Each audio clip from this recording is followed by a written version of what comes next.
get into the 7 Habits material, we have to realize that it is all based upon principles, upon natural laws. That is why we are presenting this foundational material first. We need to understand the concept of a principle and the concept of a paradigm, and also how to define effectiveness. Then we'll look at the 7 habits. I suggest that principles are not only natural laws, objective, factual, external to ourself. I suggest they are also self-evident. How would we know that? We have found that if you can get enough people interacting freely and synergistically who are informed, all the value systems are the same.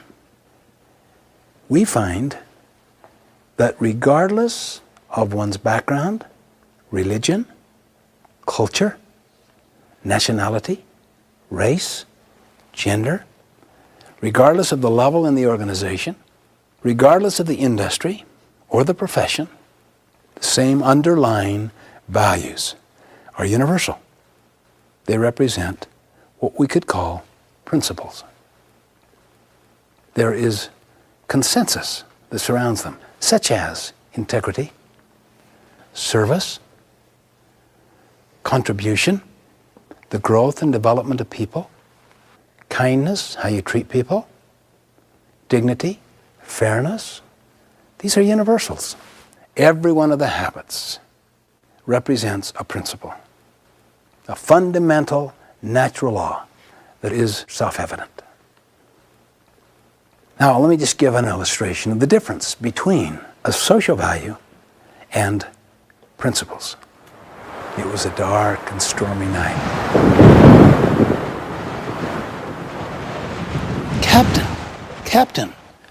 Captain, wake up. What is it?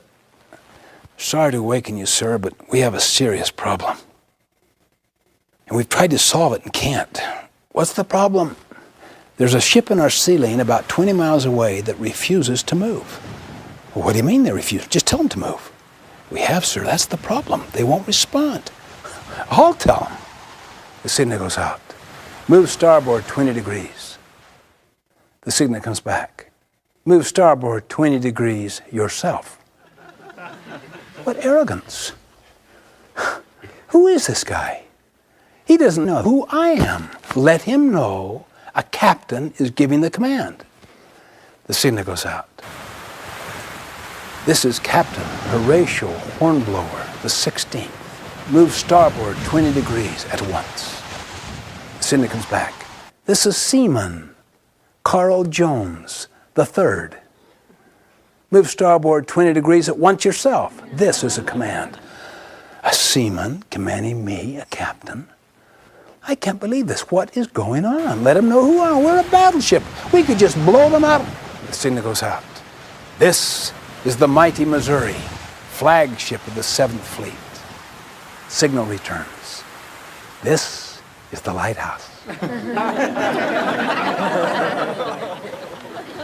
You see, lighthouses are like principles. We don't break them. We break ourselves against them. This is why humility is the mother of all other virtues. Openness, teachability, humility, awareness of external realities.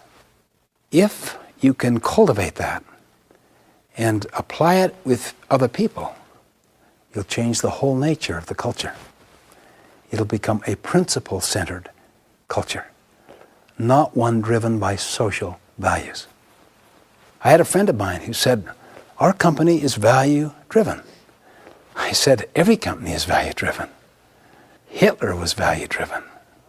The question is, are the values in alignment with principles? That is a humbling question. Are my values and my habits in alignment with principles, with natural laws?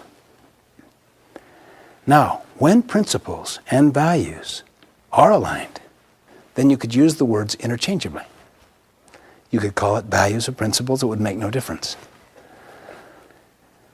So you don't want to get hung up semantically on the difference.